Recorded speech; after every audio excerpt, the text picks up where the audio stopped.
OC. Viewer discretion is advised. Incoming transmission in 5, 4, 3, 2, 1. Happy WrestleMania season, ladies and gentlemen. We are back once again with another Outcasted OC podcast. And seeing as though it's only just over a week away, what else would we be discussing apart from WrestleMania? Now, I would go through the whole rigmarole, usually of like how we all doing and all that sort of stuff. But Courtney just revealed some pretty interesting news. So, Courtney, what have you got to tell the rest of the good, fine people of the universe? I don't know if I'm allowed to say anything, my guy. Have you not? Are you not allowed to say anything? I don't think so. I don't think so. Oh, okay, Nice well, try, though. I'll put it. I'll put You're trying to it. get my recipe for fried chicken. I get it, but I can't give that away too easily. You know? Well, I am like the Colonel. Well, down in Kiwi land, I'm not being funny. Like, you produce some good food. So at the end of the day, I wanted to just grab that off you. But okay, fine. You can tell us. You can tell us in a couple of days' time. It's fine. But guys, like I say, we're on the road to WrestleMania.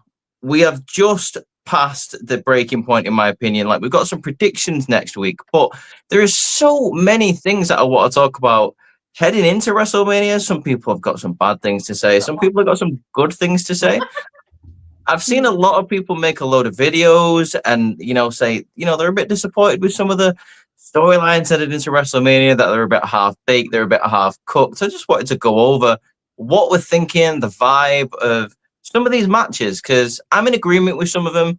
However, on some occasions, I'm a little bit like, I think people are maybe like overreacting just a little bit. But I want to start with the main one, because we're getting a lot of controversy from these two people.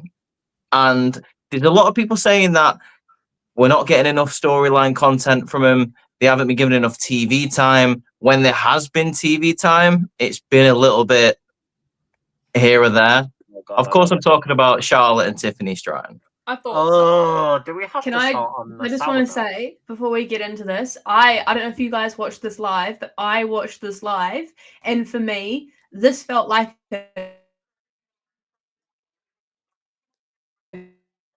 Absolutely.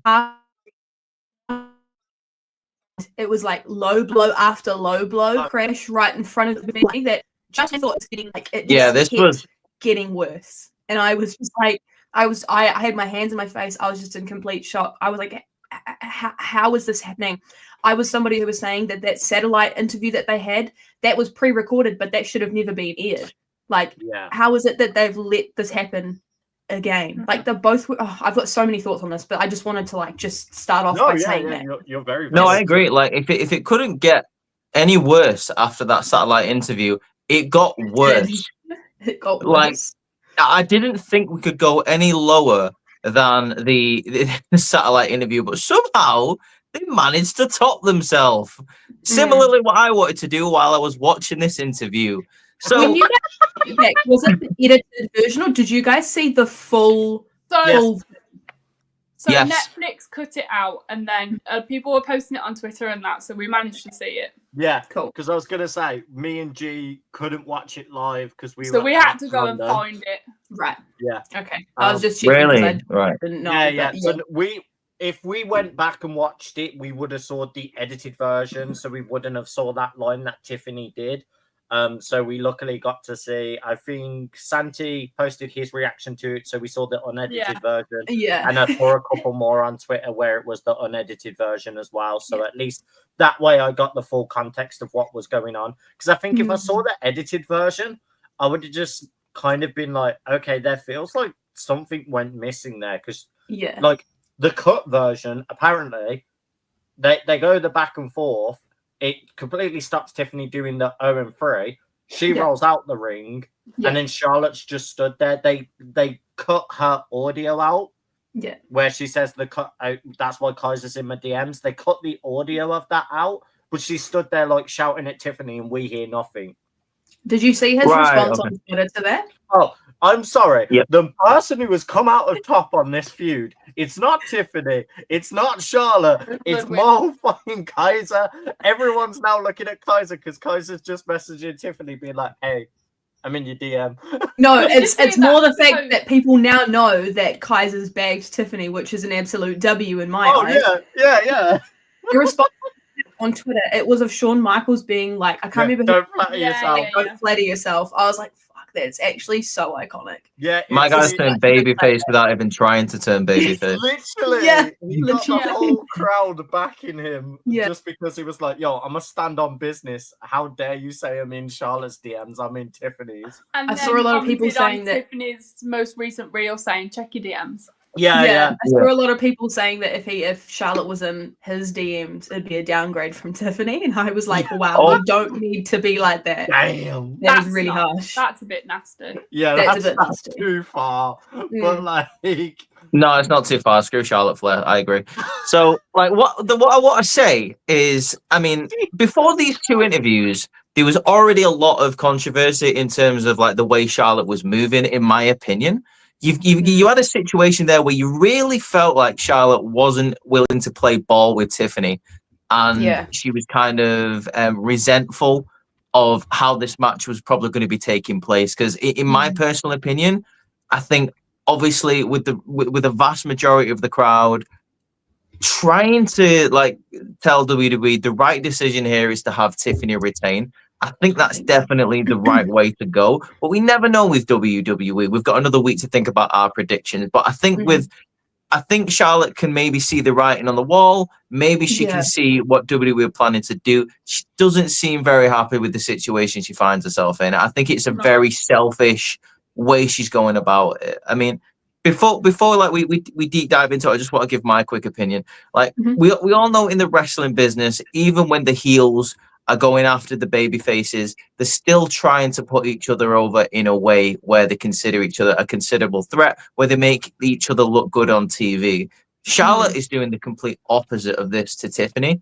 She's making her look very unprepared because she keeps going off script. She's being really petty with some of the things that she's saying. The worst thing that she said in that interview for me, and it wasn't even the Kaiser and my DMs thing. The worst thing that really like got on my nerves was when Tiffany was in the middle of talking and Charlotte all of a sudden just went, Yeah. I can't understand you, you're so squeaky. And I was like, oh my God, you're so petty. Like, When I bitch, what saw are you that, doing? I was like, how old are we? This is something you do in primary school. Like, how old are we? Yeah. Can we actually act like adults? I just wanted to add that little part in for what you were saying. But The- that's the just how I Yeah, no, felt. of course, I agree with that. Yeah, and her intention on doing that was like, obviously, it was supposed to be a big pot with Tiffany because she said shit like at the end of a promo, but Yeah. because Charlotte interrupted, it really took the fire away from the last bit because the audience probably didn't hear what she said at the end No. because Charlotte cut her off.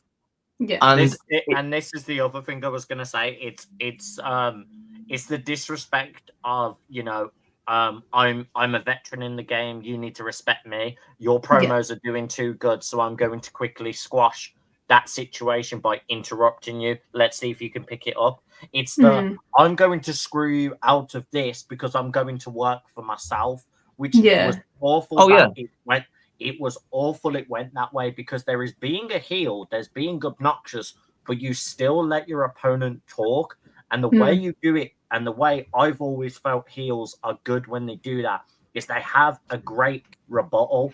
Charlotte's rebuttal to the 0-3 with divorces, and her was like, "Oh, that's why Kaiser's in my DMs." Is it such a cheap low blow move? Oh, It was a really quick firing shot to get the last word, and you could tell she was panicking to say something. Exactly. She should have just not said anything, and then she wouldn't have looked.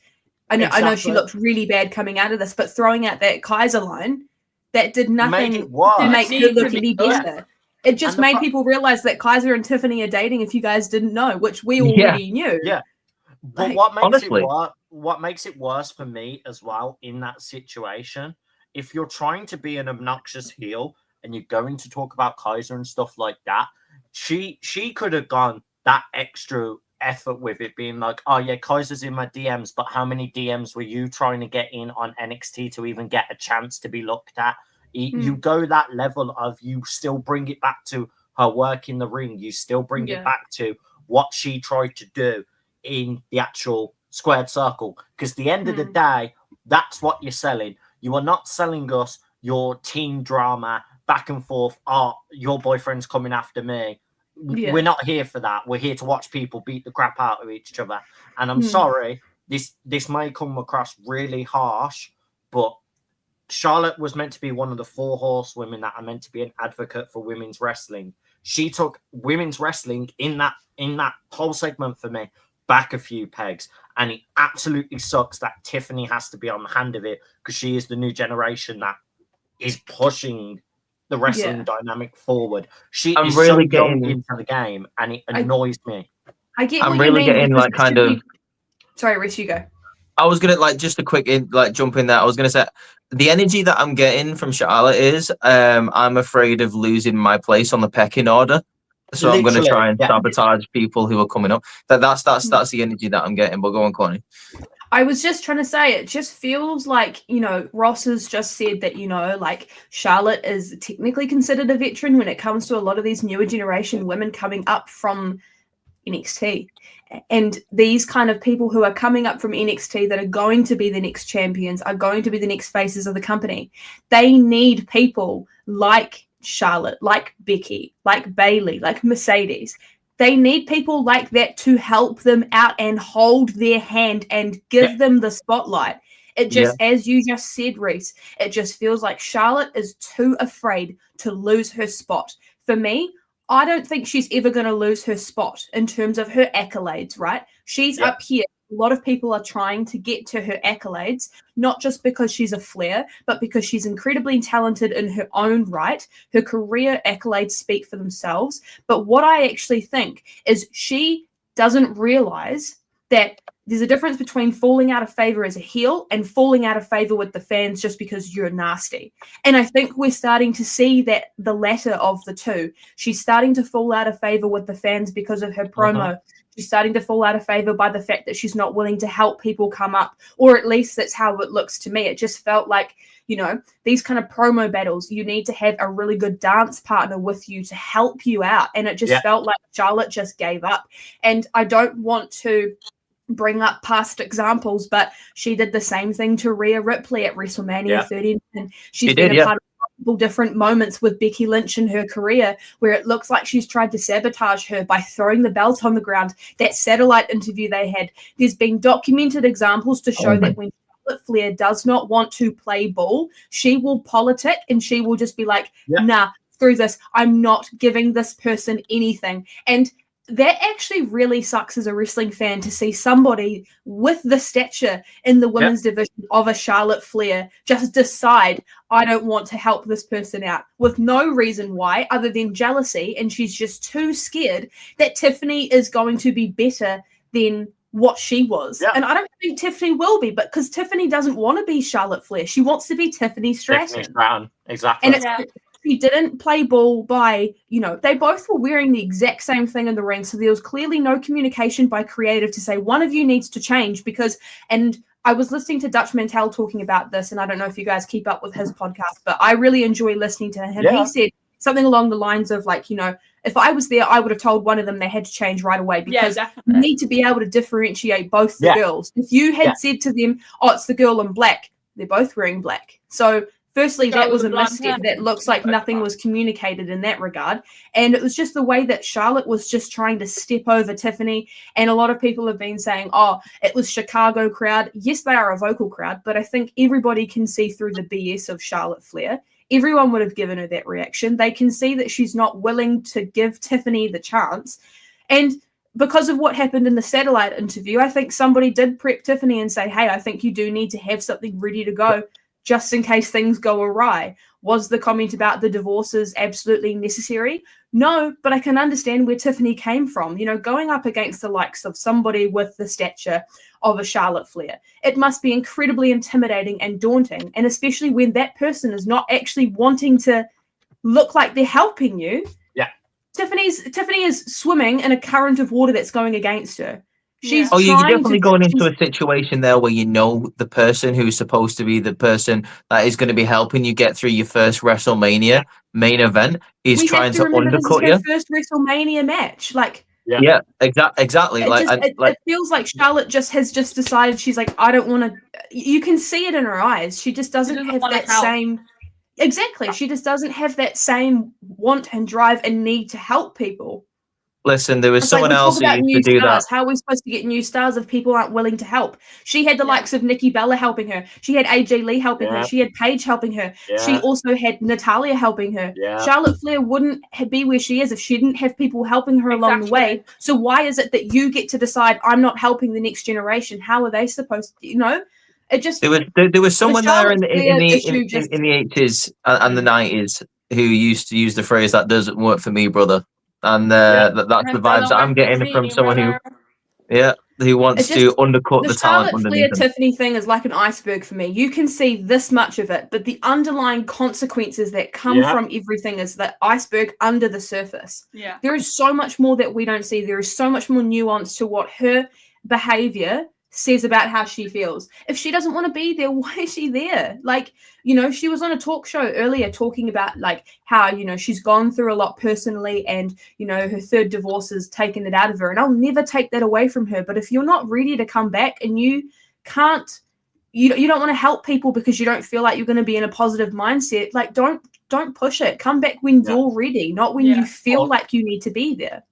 Also, I just want to add to the 2 cents of that. If genuinely the divorce is getting to her, playing a heel is probably not the best part. No. You need to be emotionally ready for people to dig deep and throw absolute hate. And I also think it comes down to the way that she was presented during those vignettes in the comeback. I said to you guys, if we got to see her in the ring day in, day out, in rehab, in the gym, trying to push through this injury and trying to repair herself, which she did. We saw that on Instagram, though. If we saw that in the vignettes for her trying to get back in the ring, talking about how, the struggle of being out for a year and a half made her question what her purpose is and all this stuff, I think fans would have resonated with that a little bit more and they maybe would have been a little bit more receptive to seeing Charlotte Flair return. But the fact that it came into, the expensive jets and the yachts and all this glamour and stuff, like I can't relate. I'm in an hoodie. I can't relate to being on a yacht in St. Lucia. Like I just think it's the way she got presented when she came back. It's the fact that she's giving Batista 2014, being away for a while, winning the Royal Rumble, coming back, people not like the comparison is there. No, Can you not see what I mean? No, it hurt because it's too real. But I'm serious. It's the fact she's come back. People would have liked to see it, but she hasn't helped herself out. And I don't like feeling like I'm piling on her, but a lot of this just is, it feels like it's just all because Charlotte doesn't want to help. And I don't know what you think about this, G, because, I'd love to know what you think about it too, because it's just, for us as women's fans, this is not what we want to see. It's really, really frustrating for someone who is as veteran as Charlotte Flair. She should know that helping the younger generation, as somebody who's been in that position, and it just, as you guys have already said, I can't put it into better words really, that she doesn't look like she wants to be involved and it doesn't look like she wants to help. I don't know if there's something going on or if something's not going her way or if there's a completely different reason that nobody knows anything about, but I really don't understand what's going on with her right now. No, I agree. I think the fact that you've got someone there like Charlotte who is so used to being in the main event and used to being in these high pressure situations, she really looked rattled in that interview. She did. And I was looking at her and like, it was kind of like when, and like you'll know exactly what I'm talking about. It was kind of like when she was trying to get her words out and the Scottish crowd were chanting "Hey Bailey" back in the day. Yeah. And she was able to kind of put a face on there and she was like, "I'll never forget this." And she kind of turned it into a funny thing. It was like, that was good, fair play. But this time, you could see it. It was written all over her face. She hated it. She couldn't hide it. And to go back to what you were saying about the presentation of her coming back, 100% agree with you. I was looking forward to Charlotte coming back. I was ready to cheer Charlotte. I was like, I've missed her. We all said that. Yeah, say whatever you want about Charlotte's character. Like her character is literally, I want to be the champion. That could use a little bit of work, fair enough. But there's no denying that she's one of the best women's wrestlers in the world. Like Yeah. I missed her in ring capabilities. But one of the first things that you heard her say in those vignettes was, "If you're the GOAT, you don't have to call yourself the GOAT." And I was like, oh. Yeah. I was like, yeah, it's shot. That's And good. you're trying to present this person as a baby face? That's not what a baby face says. Yeah. Like, come on Yeah. now. And it is Batista vibes. It totally is Batista vibes. It's Like, I hate to bring him into it, but it's the exact same. I've seen so many people make the comparison. It's the exact same thing. The reason why I said it hurts because I've always been like a Batista guy, and 2014 Batista for me really fucking hurt to watch, and like that was a crash course in itself, and it feels the same vibe. So as soon as you said that, like the realization hit me of, oh god, it feels like that all over again. And the worst part of all of this, and I think you guys are especially going to agree with me, why is it now we're being punished by Charlotte's antics for not wanting to get talent over, yet someone else who was happily holding a belt, pushing over every new talent possible, has just kind of left the company? It fucking irks me, because I'm sorry, Becky left the blueprint of how to push new women's talent forward 100%. Yeah. Isn't your telling me she's been released, has it? Because if it has, I'll probably cry. No, she hasn't. The way that I'm just gonna say the way that you worded that. No, she's just I was about ready to end this podcast here. No. What I mean, do that to me. What I meant by she's just gone. She's quietly stepped away. Yeah. We don't know when she's coming back. We don't know if she's re-signed a contract. She's taking a long hiatus. Oh my god. On a side note, I've got to put this out there because I'm fed up, right? I am fed up of the IWC making up fucking rumours that Becky Lynch is pregnant again. Just wait till she fucking announces it if she is. Because I reckon she's not. She's just taking a break. I hope so. That means Seth Rollins will be taken off TV for a bit. I know. God, please stop it. Stop it. Don't you dare. He's the only reason I'm so hyped for Mania. But the reason why I mentioned, to take it full circle, the reason why I mentioned Becky, before Becky left, when she had the title reign and when she lost it to Rhea, she was putting any girl that wanted an opportunity to be on TV, to have a chance. She was giving people that weren't, like, even in creative's ideas, an opportunity. Yep. She was like, Xia Li. Yeah, you know what? Me and you, we'll go back and forth a little bit. Let's have that. Indy Hartwell, Lyra Valkyrie, Candice LeRae. Like, you picked the newer generation of people that you knew were good, and you had faith in them, and you were like, right, I've got a bit of veteran status. Let me, step in the ring with you, get people to get more eyes on you. And every match she did when she did that was sick. Let's also remind the factor of Becky versus Tiff. Like, do I need to go on any further? No. That's how you do the feud. This is what I'm saying. That's how you do the feud. So it absolutely irks me. One of the other 4 horsewomen that should have the same mentality, the same level of respect that Becky has for the industry, has gone the complete 180 and gone, nah, I'm outie. I'm being Hulk Hogan. Because it's so dumb that we've had to land this way. Because as soon as Tiffany won, all of us, and I mean literally everyone here in this podcast, one of the first matches we said that we would love to see was Tiffany Stratton versus Charlotte Flair. Yeah, I kind of regret saying that now. That's what I'm saying. Fully stand on business saying that I did say that, but I didn't think that this kind of fallout would be what we would get from it.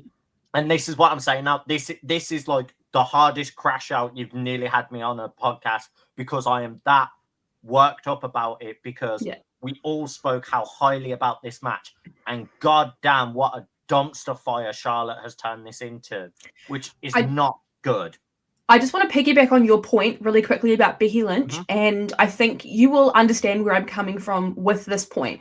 I think out of the 4 horsewomen, 3 of them have independent wrestling experience. So they understand what it's like to need to work your way up in the independents, and they understand how important it is for somebody of a veteran status to help elevate you in your career. We've seen that with all 3 of the other 4 horsewomen. They've been actively wanting to help the next generation, and I think it's because they have that understanding of somebody did that for me in my career and it benefited me tremendously, so I'm going to do the same. I'm going to pay it forward. Charlotte Flair, as far as I'm aware, and Reese, with your expertise in wrestling, you can correct me on this 100%, but I don't think that Charlotte Flair had any independent wrestling experience before joining WWE. She only had the knowledge of her father, but you would think with Ric Flair having the career that he has, knowing fully well he's had veterans help put him over in the process, would instill that wisdom into Charlotte, saying, hey, I know that you're too scared about losing your pedigree within the crew. You need to do the same for others. And it just, like, one last thing I'm going to say on this, because otherwise if I yap on this too much, I'm going to get really angry. My heart breaks for Tiffany. You can tell that she was inspired by Charlotte Flair. She stated it in multiple interviews. I was watching TV one day and I turned on the TV and I saw Charlotte Flair, and that's what inspired me to get into wrestling. It must be so heartbreaking having somebody inspire you like that, to then get the opportunity to go up against them, for them to just not like you for some reason, whether or not you've done something or not to upset them. We don't know that because we're not, we're not either of the 2 ladies. We don't know what's going down. But it must be incredibly daunting going into your first WrestleMania as a champion, having a massive spotlight match against the likes of a Charlotte Flair, and it just seems like she just doesn't want to help you. And I keep seeing people say it's a sink or swim situation. I feel like Tiffany has just been thrown into the deep end with no life raft and expected to float on her own when she doesn't have someone wanting to help her like Charlotte. It breaks my heart for her. It really breaks my heart, because you can tell she's trying. You can tell she's doing everything she can. She's over with the crowd. But it's literally the definition of like never meet your heroes. Yeah. Really. That is the best way to sum up this, like, what this feud has turned into is, like, don't be inspired by a wrestler and meet them anymore. There could be a reason why Charlotte doesn't like her behind the scenes, but I don't think that warrants her treating Tiffany so poorly like this. Like, I don't understand. Definitely not. Even then, let's be honest. Oh, sorry, go on. Even then, if she doesn't like her backstage, we have had the perfect example of how to still stay business focused if you genuinely hate a dude. Seth and CM Punk. Drew and CM Punk, they hate each other. They genuinely hate each other. Like, backstage, there is actual confirmation. They genuinely do not like each other. It is known. It is not just storyline. They have genuinely wanted to actually murder each other. Yet, how many times have they been booked to wrestle each other and they've still put on bangers? And they've been professional in the process. That's the whole point about it. You can have issues with people. Like, I could have an issue with Reese behind the scenes, but you wouldn't know because we act professional. I don't have any issues with him. But what I'm trying to say is your beef with somebody does not negate your responsibility to be professional with that person. If you're not being professional with that person, you need to be reprimanded for that. End of story. 100%. End of story. You need to be held accountable for your actions. You need to be told why it's not good what you're doing. And you need to come up with an action plan to make sure it doesn't happen moving forward. I won't lie to you. Like, there's a very real situation here at WrestleMania where, I mean, Charlotte's in the position where she won't lose her spot. But there's a very real position here in WrestleMania where she could sandbag Tiffany and give her a bad WrestleMania match. Wow. She did that for the first 10 minutes of that Rhea Ripley match. She sandbagged her. Well, like there's that, but there's evidence that she's done that before. I mean, it wasn't entirely her fault, but do you remember that infamous Nia Jax match that she had where they literally beat each other up? Yeah. So it just makes me worried for their match in the ring. Like, if this is what we're seeing in the lead up for it, I'm terrified that we're gonna have. I'm terrified of what we're gonna get in the ring. Like, I don't know. Yeah, I'm not looking forward to this at all. I don't know what else we can say about this match, but yeah, I'm all I can say is that I'm not looking forward to it. But I just want to move on and address another big match that's going on at WrestleMania. Let's move on because that's draining my battery. This one, I'm telling you. Yeah, 100%. I want to address something right now, and I hope people are listening. And I want you to clip this shit, right? Okay, Right. I'm writing because it down. I am so sick of people dogging on Jey Uso. Okay. Yes. Louder for the people in the back. To all of you people out there saying Jey Uso doesn't belong in the main event, Jey Uso doesn't deserve the place that he's in. Jey Uso is just a catchphrase who sells merch and all that sort of stuff. Yeah, dude, I've been saying this. I have fucking been saying this for ages, for years. Right? Okay. Jey Uso isn't just the guy to beat Gunther. Jey Uso is the guy to beat Gunther. He's the main event version of a Sami Zayn last year. You have got a guy here who people seem to forget he was popular over talented before the Yeet movement started. This guy had a catchphrase because he said it in a random interview where he just won the tag team championships, where he was already over on the brand when he just left the bloodline. And now all of a sudden we want to pretend like all of these people were like, oh, I told you we could cut a promo. No, for the past 3 months, all of you MFers have been saying this guy is just riding on a movement. This guy is just riding on a 4-letter word that he came up out of nowhere that's been out of date since like 2015. I tell you what's out of date, the fact that you consider Jey Uso not a main event singles talent. This guy has been working his ass off since 2020. You can't tell me that Jey Uso did not plant himself as a single star during the Bloodline storyline way back at the start when he had that classic match, that I Quit match with Roman Reigns at Hell in a Cell. You could not tell me that Jey Uso finally cut a good promo on Monday Night Raw when, let's be honest, maybe apart from Paul Heyman, he was the best promo guy in the Bloodline. And I am counting Roman Reigns and Sami Zayn in that fold. You cannot tell me that Jey Uso cannot do a good singles match when we've had great matches over the past 4 years where he is hanged with Daniel Bryan, with friggin' Drew McIntyre, with Seth Rollins, with Gunther himself a couple of months ago.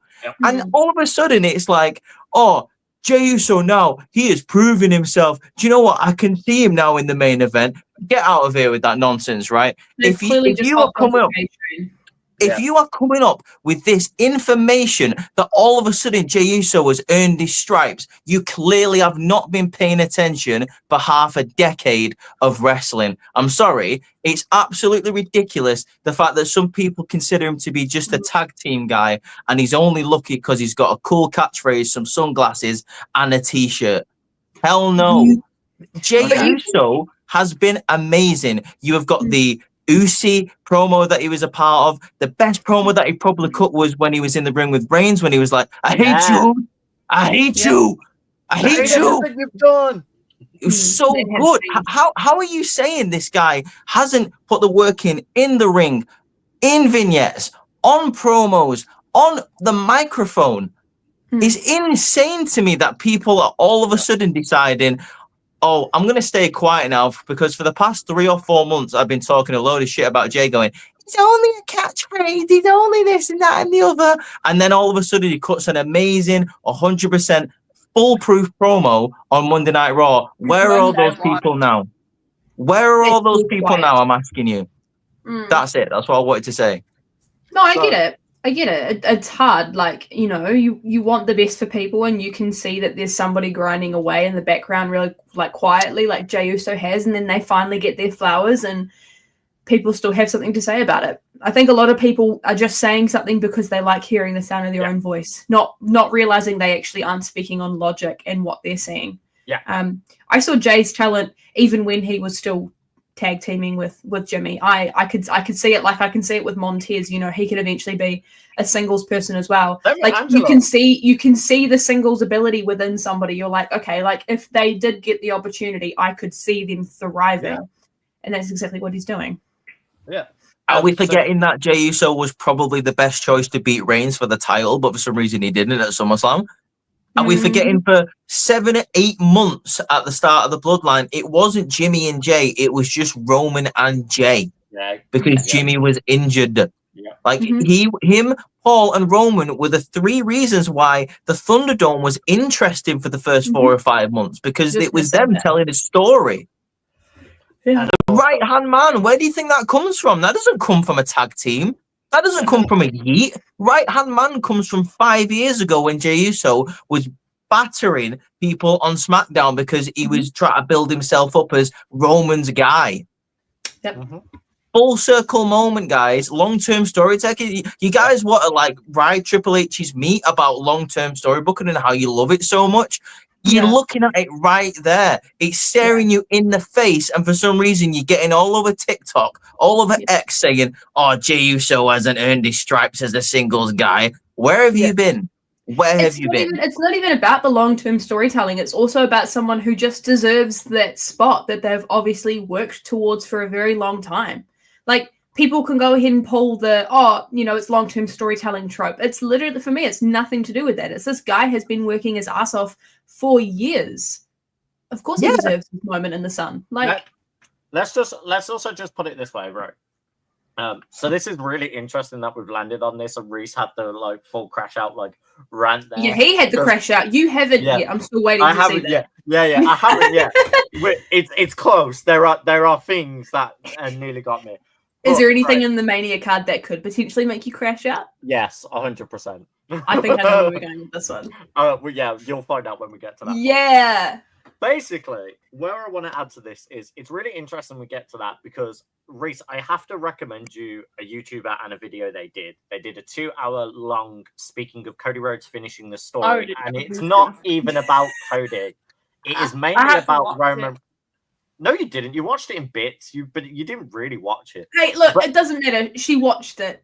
That's the most important. The reason why I'm bringing this up is because he mainly talks about Roman Reigns and how Roman Reigns became like this longevity, but also speaks very the same way you spoke of Jey Uso there. He spoke about the athleticism, the way that it pushed him to be a solo star, him becoming the right-hand man. And he was saying how the story is so effective because Jey Uso, throughout that whole time, constantly resented and hated Sammy. And what is very interesting that a lot of people forget about this, Jey hated Sammy the longest until it got all the way to War Games, where Jey Uso was the last Bloodline member to crack and accept Sammy into the team.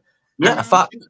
And what's even more crazy, who was the first person to hit Sami Zayn in that scenario after he hit Roman Reigns? Yes, exactly. It was not Jey. It was Jimmy Uso. And Jey stood there shell-shocked. Yeah. And you're telling me this guy hasn't got the talent. You're telling me this guy hasn't got that charisma, hasn't got that entertainment factor. You are talking nonsense because I'm sorry, from the moment I saw Jey crashing out on Sammy trying to join the team, when he ripped the shirt off, and I mean physically ripped that shirt off Sami Zayn just for Sammy to be given another shirt, you could see Jey Uso was pissed because Jey thought, oh, everyone's finally on my side, we're getting rid of Sammy. Dope. And then that didn't happen. Yeah. Like, people want to talk about this Jey Uso crash out that's going to happen to Gunther. No, that's been Jey Uso. You guys have to realize this. Jey has gone back to the right-hand man because he has been pushed into that dark, depressive state he was in when he was alongside Roman. He left Roman, he left all of them to escape it and become main event Jey with the yeet and everything. It is not a catchphrase. It was how he was becoming babyface because he finally got to be him solo and away from all the toxicity. It was a fresh, clean take on Jey and it exploded. Now we're finally having Jey pushed back to the point of no return. That promo of him stating, I'm going to have a prayer and I'm going to pray for you, but mainly for me, for the man I'm going to become. He's praying on that extra level of long-term storybooking. He's praying he doesn't have to go through the same level of darkness he went through those years with Roman. He's hoping he still comes out on top. Dude, it's beautiful storytelling. You've got a guy who Roman named the main event Jey Uso the right hand man. But the ironic thing was he was never going to be main event Jey Uso because Roman was always there. It's only when he went out on his own that he found the success. Like it's oh god, and it irritates me so much that when you ask these people to explain themselves, why don't you like Jey Uso? Explain to me why his promos are bad, why his character's bad. They're just like, oh, it's just because he is. I just don't. Do you know buy what you it. do in those moments when people do that? You go, okay, next, and you put your energy into somebody that can go ahead and argue their case or agrees with the same thing that you do. Don't waste your energy on people who cannot come up with a creative argument. They're just hopping on a bandwagon for somebody else who has the opinion. I have to tear those people down. I can't do it. But it doesn't. But that's the thing is, you want to tear them down, and that's fine. But then it doesn't make you feel any better because you're still like, well, these people are still, not getting my point, and you're having to try and give people logic and knowledge and understanding who clearly lack the ability to get that themselves. I just want to hear where they're all at right now. I like TikTok, etc. have been pretty silent since Monday, and it's because their one argument has been taken away. Oh, it's just a catchphrase. It's like, right, okay, yeah, he was the best promo on the whole fucking show. So, what are you talking about? But also, if he is just a catchphrase, who cares? Because it's WWE's choice to make whoever they want to make stars. If you're running the company, if you're in charge of creative, if that's something that you're a part of, by all means, go ahead and make the decisions and go ahead and put your opinions out there because it's going to change the trajectory of the company. But I know fully well WWE won't listen to what I have to say. So I'm kind of like, I keep my opinions, but also, people are acting like their opinions are going to change WWE's mind on things. It's like, I feel like they know what they're doing. All due respect as well. Sorry, I'm going to Ross. All due respect to these other people as well in the wrestling business. But if you have a problem with Jey Uso using Yeet to get the crowd on his side, then that also means you have to have a problem with Daniel Bryan using Yes to get the crowd on his side. And it also means you have to have a problem with probably the biggest star of all time in wrestling, Steve Austin, for using what as a catchphrase. So, where is your logic? If Austin is on your Mount Rushmore, if Daniel Bryan is your favorite storyline of the past 10, 15 years, the Yes Movement, if he's part of the best WrestleMania match of all time, which he might be one of the best, if Austin's one of your favorite characters, right, then you have to take up issue with that. We can't split hairs here. We can't pick and choose what we want to accept and what we don't want to accept. If you've got an issue with one, you need to be able to see where the similarities are with others. Yeah. So to chime in on that, because that was a lot of where I was going to add into this. Hey G, who's one of your favorite wrestlers? Just out, name one. Becky Lynch. So Becky Lynch's promo every single time when she would come out, the man has come around. That is a catchphrase. Oh, what does Cody Rhodes start every fucking promo? That is a catchphrase. What does Randy Orton finish most of his promos with? Oh, I'm going to hit you with the most three dominant letters in all of wrestling. RKO. You can't moan at Jey Uso for getting over with Yeet when every great superstar or every wrestler has a catchphrase. It doesn't help that Death Rebel put a catchphrase in every fucking song a wrestler walks out with. So you can't use the analogy. I am crashing out by this now. I see the crash out. Just throw it out there as well. 2 matches in, and I already see the crash out. Just throw it out there as well. Just throw it out there. The same people that are hating Jey Uso for a catchphrase also forget about. I'm just going to say 4 words: L.A. Knight. Literally, yeah. I mean, if we're gonna fucking go there, who was your champion for 4 years? What does he open every promo with? Oh, a catchphrase. Acknowledge me. Acknowledge me. Yeah. Yes. Yeah. What I'm saying. I can see it. The thing is, I mean, okay, yeah, we love Jey Uso, but how are we supposed to take Gunther seriously when he comes in looking like fucking Mr. Bean? Oh my god! I literally, as soon as I was watching it, that was my first thought, and I thought to myself, I really hope somebody else catches on to this.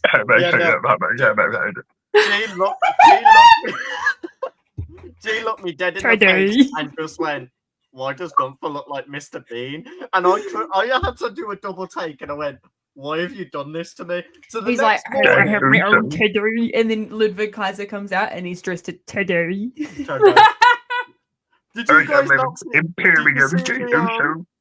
did you see the meme photo I put in though? The Mr. Bean's holiday, and it's of Yeah, Santi posted that. I literally commented on it and I was like, I'm so glad I'm not the only person that saw it. It was so good to see someone else bought it. It's like you catch him in the ring doing like that dance that he was doing in Mr. Bean's Holiday. You know how he's in the middle of the street trying to like raise money and he's like, they call me Mr. Bombastic. But like, if he beats Jay, he needs to come out on Monday like that, doing poor that. Mr. Bean on the with the minute. That's actually little yellow so minute. fucking funny. Just a roll. Hysterical. To take it to a more serious note, it has been difficult to take Gunther serious because they've not really pushed him as a world heavyweight We champion. were talking lately. about this last week and I think we said it deserves its own like commentary moment. But yeah. Yeah, but like I feel like that part of the build has really lacked, except for last week. Obviously, him going that level with Jimmy and absolutely decimating Jimmy. I think that was needed to kind of show, oh, Gunther's not someone to play around with. No, that is Definitely needed. Like Definitely that needed. That was good that it was reestablished and it set like a soft reset, is what I'd like to say. Honestly, dude, that shit should have happened about 5 weeks ago. That beatdown. 100%. But like, Yeah. obviously, we can't say to them when they should start and when they should finish the angle. Maybe they wanted Jimmy to start doing some more TV work and stuff like that. Because I already said this, I still don't 100% trust Jimmy. And the reason I say that is obviously Jimmy was the one that turned on Jay, and now it's like kind of all been washed over and just forgotten, and Jimmy's straight back to helping Jay. And it's like, okay, but are you doing that just to try and be in his corner for WrestleMania so you have a spot at WrestleMania? And then he could turn on him. You know what I mean? We could be setting up a SummerSlam rematch between Jimmy and Jay again. Yeah. I don't want that per se. I like their back working as the boys again. Because that first one where they went against each other Exactly. wasn't right. Exactly. But yeah, I think when it comes to a lot of the WrestleMania storylines, we're probably going to be saying this about a lot of the different stories, and I don't think we've brought this up on the podcast yet, but I think the fact that normally WrestleMania happens within the first week of April, we're so used to the amount of time between Rumble and WrestleMania being filled with storylines that because we've got an extra 2 weeks until Mania, it feels like there's been the feeling of stopping and starting momentum with storylines. So that's kind of maybe where we're finding that a little bit of the storytelling aspect in terms of angles and you know, continuing to grow. It feels a little bit disjointed. I don't know if you guys have been feeling like that, but I've been feeling fatigued because of the extra couple of weeks leading up to Mania. So I quite like it though. It's been a long I quite like it. I would actually quite like Mania to be at the end of April in future, to be honest. But if they find a way to be able to tell the stories cohesively and better, then it would be better. I was going to say, I'd rather Mania sticks to Easter weekend every year. So that way we don't have to book off work. I can literally have my Friday, Saturday, Sunday, and Monday all dedicated to just that Mania week. Right. That would be nice. Also, what you said you feel about like the stop-start G, I want like dive in more on that. Like, I felt like I cut you off there, so I didn't want to like dive in. Oh no, I was just saying that this year feels like it's like there's pretty much the same amount of time between Elimination Chamber and WrestleMania every year, but this year with the extra time, it just feels like we're getting nowhere. If that makes sense. Yeah. Like, Yeah. I agree. Okay. Because obviously storylines have X amount of time to build up, which is usually about 4 weeks between each pay-per-view, isn't it? Yeah. So then I'm trying to think of how to word this. Like, it's with having the extra time, it's like they have too much time on their hand and they don't want to see the stars doing the same thing every week. Like literally the past few weeks we've had Cody and Cena come out and roast the shit out of each other, and then everybody was like, oh, they're just gonna come out and do it again, but it was better the next time. And I feel like it's a case of building the storylines without having it too repetitive of the same thing over and over again. And having those extra 2 weeks makes that really difficult. I think we're feeling that squeeze. It's deciding when that story beat, the really important story beats within the feuds, needs to be told. Yeah. And if you do it too soon, then you run the risk of not having anything to top that in terms of expectations leading up to the match. Itself. And if you do it too late, it might not help towards people's hype towards it. But if you were to sit here and tell me, like, hey, WrestleMania is next week, because I don't feel actively excited for it, I'm not overhyped for it, I'm like, oh, okay. Like, it's supposed to be the biggest show of the year next weekend. And I'm like... But some people do that. Hey. Some people just watch the pay-per-views. They don't watch or read any... My dad is a prime example of that now. Because he can watch the pay-per-views now because they're on Netflix and he doesn't have to pay for another subscription somewhere else. He literally said to me, oh, we'll watch WrestleMania, but probably won't watch it till a few days after. He doesn't watch anything. He doesn't watch Raw. He doesn't watch NXT. He doesn't watch SmackDown. He doesn't keep up with anything, but he's going to watch WrestleMania.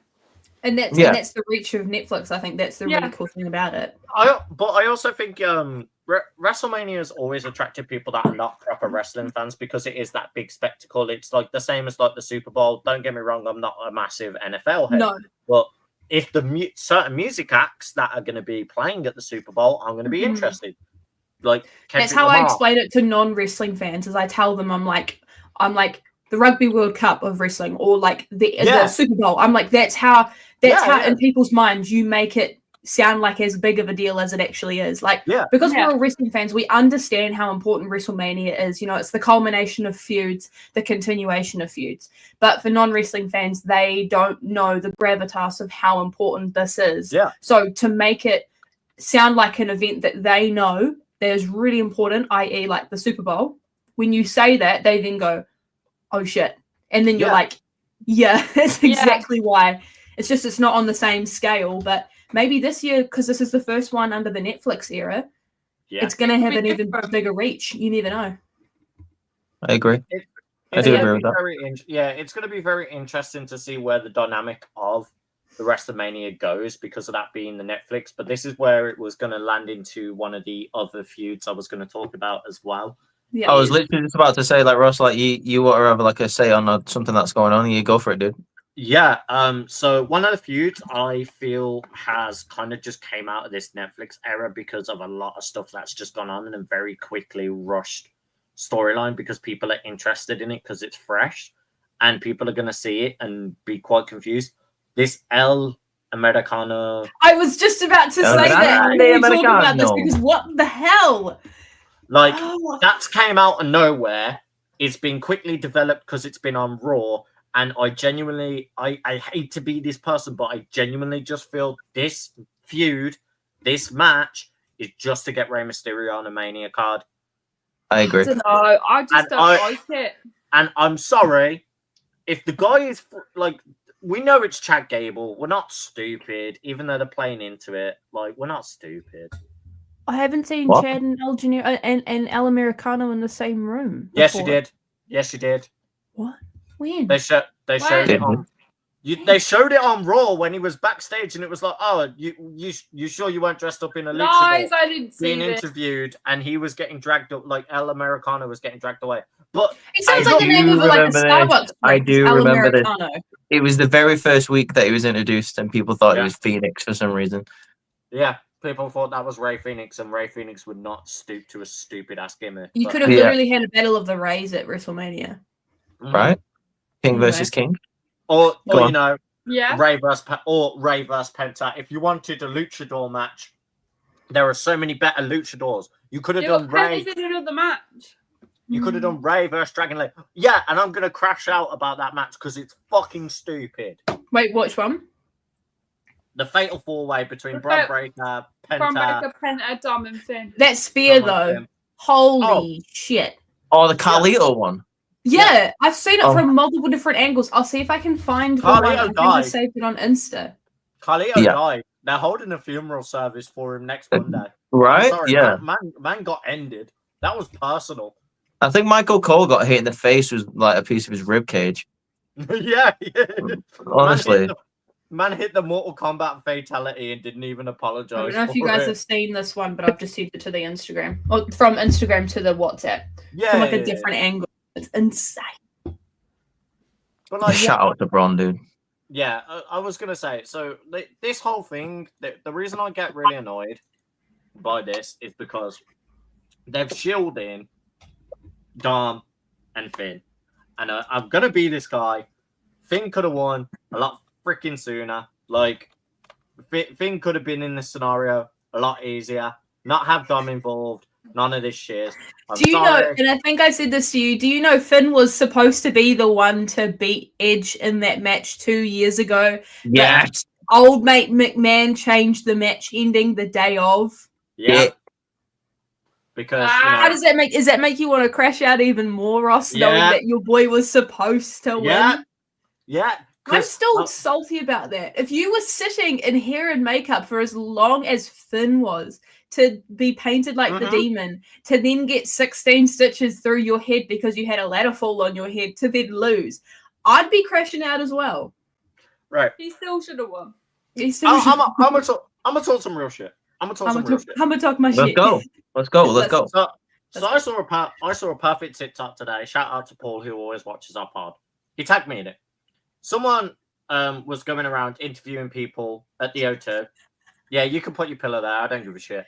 I'm a pull punk. And asked and genuinely asked okay, what's your hot take? And this dude said Finn Balor would be this generation's Cody Rhodes if he didn't get injured, and he is not goddamn wrong. I'm sorry.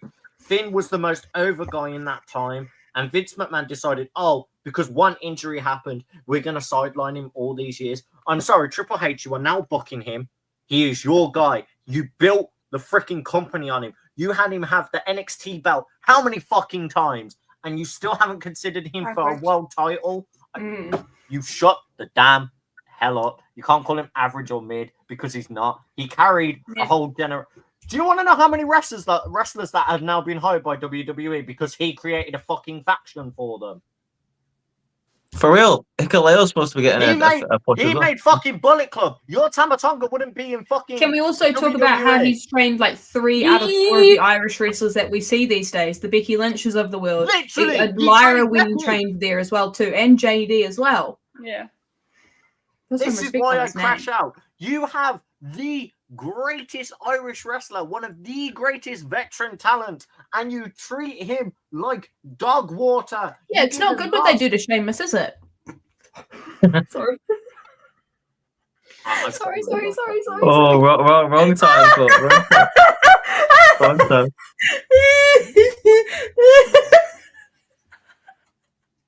I'm gonna take a minute. I'm gonna take a fucking minute. Do a lap. Do a lap. But on a real shit, definitely be a Grand Slam Bono. But on a that too. I'm gonna end you, G. Off pod, we're gonna have a long, healthy discussion of why you're wrong.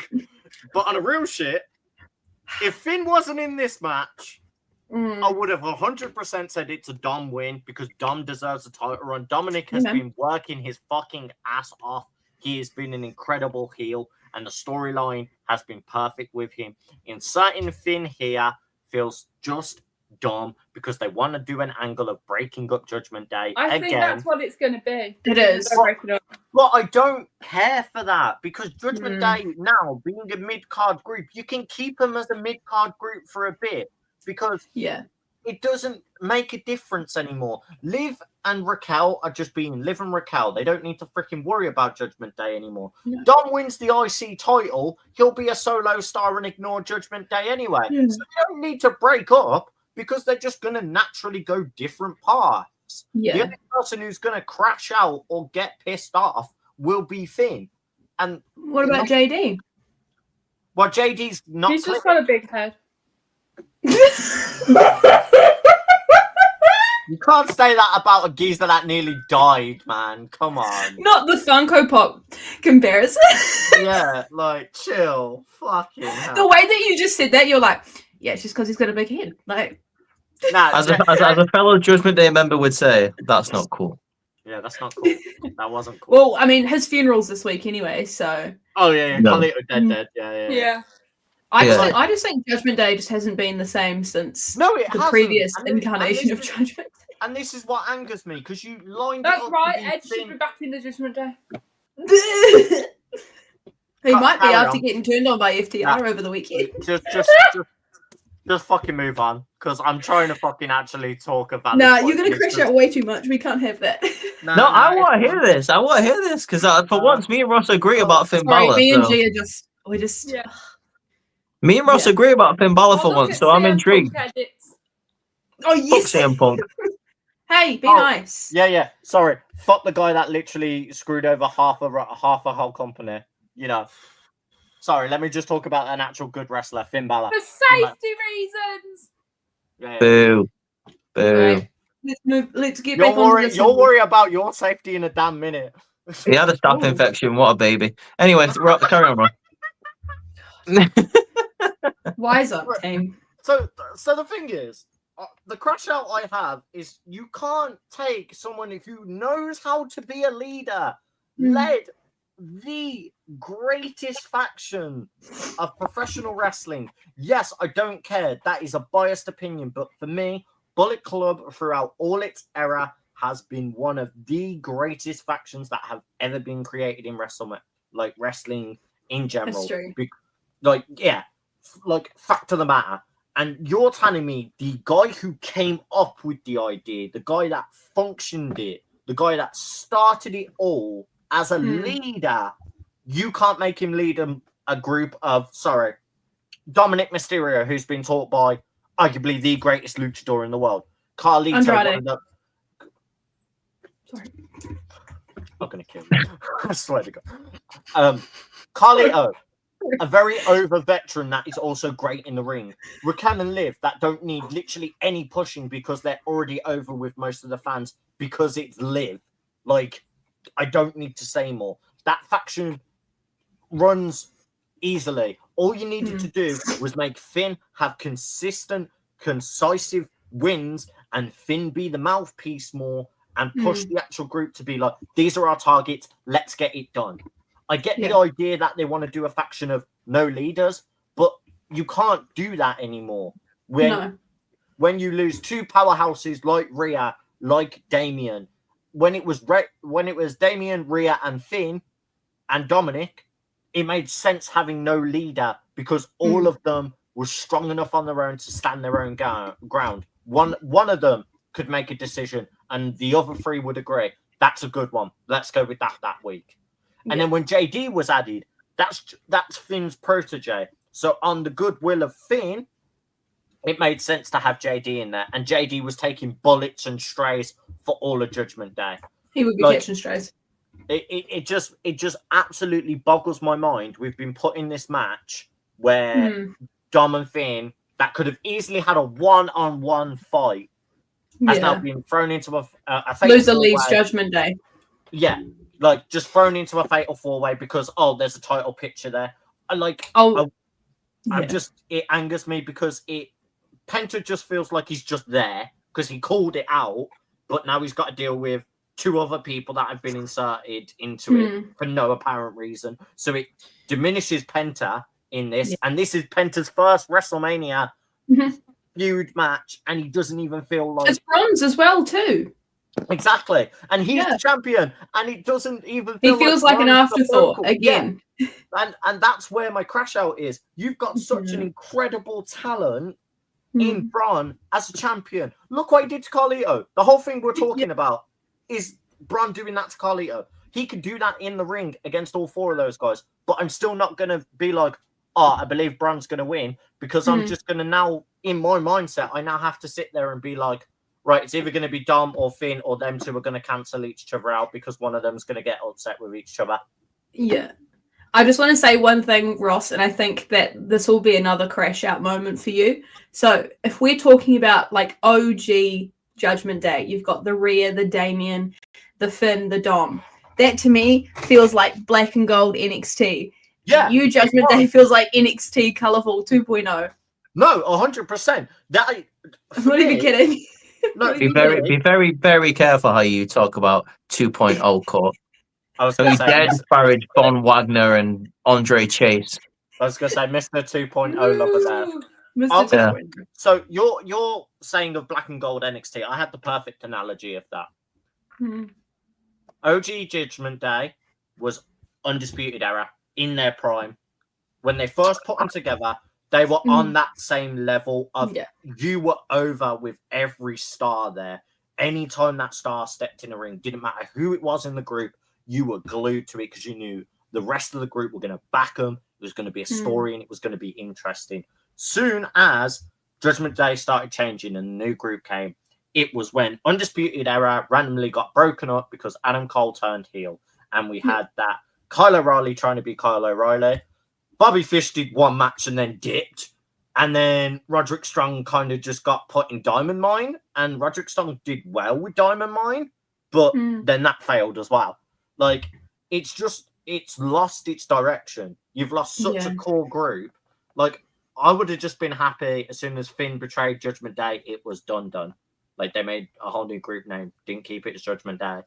Whole new group, something different. And they didn't. But that's my crash out done. I've had a massive rant there. Like, please take it off me. You just know I'm a massive Finn Balor head. Right. I love Bullet Club. So, yeah. I'll throw this match to you guys. How are we feeling about the Jade Cargill Naomi match? How are we I feeling? think the fact that we have had the amazing Elimination Chamber moment, Naomi's great work, like with the little time that she's had on, like with the vignettes that she's had backstage, and the little bit of in-ring stuff that she did last week. I am excited for it, but at the same time, wow, this has really showed Jade's like shortcomings. Like, Can you open up on that a little bit more? Expand on that? I just didn't believe it. I didn't believe the anger. I didn't believe the emotion in Jade last week. I don't know. Like, you know when Adam Pearce, Nick Aldis came out and was like, "Oh, there's only one way to settle this. Use at WrestleMania." The girl who tried to end your career, tried to destroy your life, who replaced you as tag team champion, who has like tried to turn your best friend against you. He stood 5 feet away outside the ring, and you're just stood there in the ring going, "Yeah, I'll see you at WrestleMania." He's like, "No, CM Punk would have been doing that to Seth Rollins." Yeah. Like, do you know what I mean? Like I want to see some hatred here. Like, you know what I mean? Like, I don't know. I just didn't believe it. Like, it was almost like she was waiting for a like her next cue, and it never came. Like, I don't know. There's something about Jade that just isn't clicking for me. I will give AEW credit. I think they booked her really well, and I think she's a bit rudderless in WWE right now. I'm looking forward to the match. I think it's going to be a great match because she's in there with a veteran like Naomi that can walk her through. Who actually also wants to walk her through. Let's just emphasize that last part. Yes, exactly. But yeah, Jade needs to be used in dribs and drabs still at the moment for me until she gets like the full package together. Like, she looks great. In ring, she's a bit of promos. She's a bit of. I mean, everything is a bit average. But I don't know. Maybe this is the first step. Maybe this is the first step to Jade Cargill getting better at all those things. But for me, no hatred towards the woman. I just don't buy the anger. I want to see it. Tell me the story. You can't see it, can you? And I suppose even with having Jade Cargill being a bit rusty, like, Naomi's coming out on top here, and it's nice to see Naomi getting her flowers because she's been in that company for God knows how many years. All the way back to Divas, she was there, and she deserves to come out on top finally. I agree. I think with Naomi as well, like, we're going to find it hard to decide who's supposed to win out of that. Yeah. I do. I think this is maybe the first time, correct me if I'm wrong, since she was in the, like, you know when they had that the women's revolution trios. I think this is the first time she's been a heel since then, right? Am I wrong? Yeah. I'm loving it. Yeah. I'm loving the character change. I feel like this is maybe who she was supposed to be all along. I'm loving Yeah. it. It's like bad guy, but it's also you can understand the reason as to why you could almost side with her if you agree with what she's done. But then she also has those like tendencies that if you push it too much, she's gonna like switch on you. You know? Do you get what I mean? Yeah, Like I don't want to agree. use the psycho word, but like she's got that kind of manic. Like she's like letting her hair grow out a little bit, like kind of like she's like, got just that out little, there. that little like manic part of her where like I don't know how to describe it, but I really love it. I love it. I know think how to describe it. it's really good. It's like when Amy Santiago takes her braids out before she takes the test. The best way the best way you're trying to describe it is that it is a genuine thing in wrestling. It's referred to as a justified heel. So it's the reason you go back to like go into a more evil character, the more reason for going away from the rules is you've played by the books for so long and look where it got you. You still got injured, you still got played, you still lost the best friend that you thought you were doing the best for them. And you can relate to that. It's the character has such relatability because in your mindset, you felt like you were going to lose your place and you were going to be replaced by this other girl. So the reason you take out that girl is to show that, like, look, you didn't need her to begin with. I was already here. And attention to detail has been the most amazing thing with Naomi.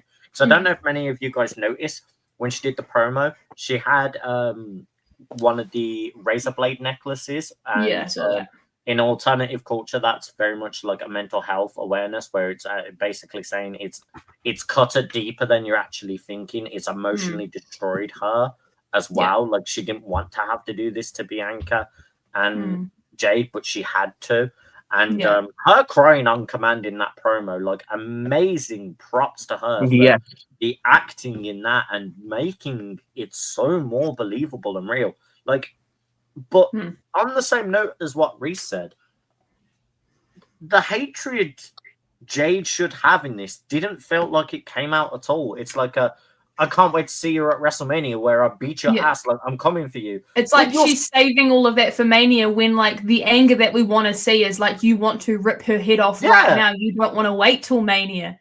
You'll do anything you can. Where's the energy? Where's the energy that we saw at Elimination Chamber? Where's the energy that we saw when Bianca was in the ring with Naomi and she came down from the crowd? At Elimination Chamber. She needs to like restore her energy. Why is there a lack of Bianca around this as well? Because she's supposed to be involved, and it's because supposed to be a whole thing. Because she's been roped into this Rhea, Io. She won the chamber and she's going up against Io, but then it's Rhea who got roped into it because I know, but I mean, what I meant though by Bianca's been roped into it is personally, and I said this to G when it happened. I was like, cool that Bianca won. It's cool she's got the opportunity, but I thought it was the wrong person winning that match because honestly, Bianca could have been involved in this story, and this storyline would have been bigger and would have been more of a deal without needing the belt or anything involved. This was a story of friendship, and it's gone to shit. Yeah, it's all good that Bianca, it's all good that Jade and Naomi are going against each other because of what Naomi apparently did to Jade, but I feel like we're missing something here, and Bianca is that thing that we are missing. I would like to think that. I think we can tell two stories at once here.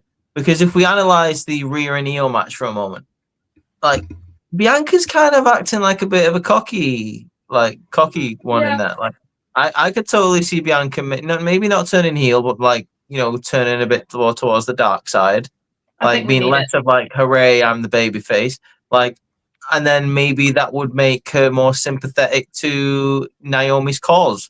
And make her see her side of the story. I think there's still space for Bianca. And I tell you what, depending on where those matches are on the card, let's say if the Rhea Io match is on night 1, and then we get Naomi and Jade opening the second night, maybe we see Bianca at ringside. After she's either won or lost the title. I think so. It's interesting though, because I think it's the first, I can't remember the exact statistic on this, but this is like the first women's match that's taken place on Mania in a very long time that doesn't have a title or doesn't have a stipulation. It's just a one-on-one women's match. So that in itself, it is making history by doing that. Whether or not the story is built up enough to feel like it's making that kind of history, just the match being on the card in itself is definitely, pushing women's wrestling forward and is definitely helping towards elevating it. I'm looking forward to it. I think Naomi's definitely going to lead that match for Jade, but I think it's going to be really good. Like I said, I've loved what Naomi's been doing. I feel like 100%. This is exactly what I've wanted to see from Naomi for a very long time. And I feel like, she suits being a babyface or a heel, but I think this version of her, I think this is like the version of her we need to get. Yeah, Naomi is long overdue her flowers. Like, no matter what she does in this match, no matter what the outcome is, I'm happy that we're getting a singles run for Naomi. In my opinion, the greatest SmackDown Women's Champion of all time, Naomi is. Like, I thought when she was champion, that was peak SmackDown. Like when she had the glow belt, I thought she really came out like as a self, and like she really delivered in all the matches that she had while she was in that title picture. And since then, like we haven't really had like Naomi. So I'm glad that we're getting this energy from her and like this new like sort of lease on life for a character. For me, if Naomi's on the WrestleMania card, I'm eating good. Like I'm happy. For real. No matter how she's participating in it, I'm just happy that she is getting that opportunity. Yeah. Can we quickly just discuss something that looks like is not going to be on the card? And that's the Women's Intercontinental Championship. That's or the Women's United States Championship. G. Oh, the US or the Intercontinental? No, both of them aren't on. So I had a theory about the Intercontinental one. So I don't know if you guys have seen, but they've put this tag team gauntlet match together. The women's gauntlet match to face whoever it is they're going to face, whatever. Raquel and Liv. Yeah. So Bayley and Lyra have been teamed up in that gauntlet match, and I don't think they're going to win. I think something's going to happen between Bayley and Lyra. Someone's going to cost either or is going to cost them the win, and they're going to end up facing each other at WrestleMania. Oh, you would have a rematch? Yeah. Okay. I could say it. I couldn't say it. I don't know how I feel about that. When is the gauntlet match happening? It's happening on SmackDown this week. Yeah, so it's potentially it could happen. It could be a last minute match. I'm just so frustrated with this because I know we were so excited when, the United States Women's Championship came about.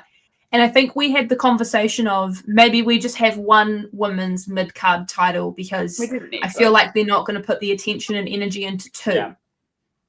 They haven't put the attention and energy into two because Chelsea's one is going fantastic. She's got the secret Hervis. Yeah. She's on SmackDown every week. She's doing amazing things with this title. And then they were like, oh yeah, let's give a women's Intercontinental Championship and put it on Raw. Yeah. I'm sorry, but it just doesn't feel... I don't know how to describe it, but I just don't feel like the same energy is being put into Lyra's reign. Like, I don't know if it's she wasn't ready for it. I don't know if it's the fact that they don't have enough people to have two title belts. I think they should have just had one women's, and it can go across brands because then that allows for more people to be able to fight for the one belt.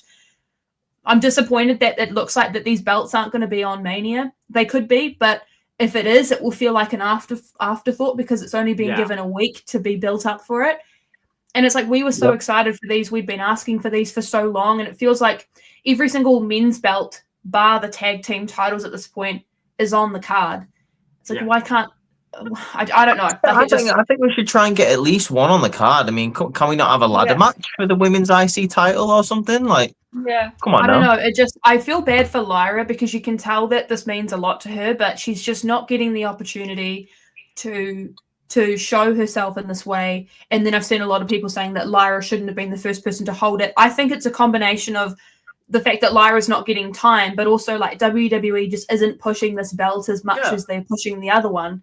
And that's why I'm saying that they shouldn't introduce two if you can't grow one and make one a legitimate title. They should have started with one, seen how it went, and then introduced the second one. Instead of Nick Aldis doing it and then Adam Pearce the next week being like, oh, I need to one-up him. I'm going to have my own mid-card title. I just don't know what's going on here. and it it's gonna hurts end- really bad. It's going to end up like the tag team titles. We had 3 sets of women tag team titles, and now we have 1 because it wasn't working. Yeah, It's going to end up being the same situation. Yeah. it blows my mind that these 2 belts were released like 2 weeks apart from each other, and one just gets so much more attention and has so much more direction, and the other one doesn't. And I don't know what it is. I don't know why. It's difficult because this It's just- always yeah. this always happens with like one mid card belt. You're excited for the person to get the belt, and then they rarely push them or do anything with them.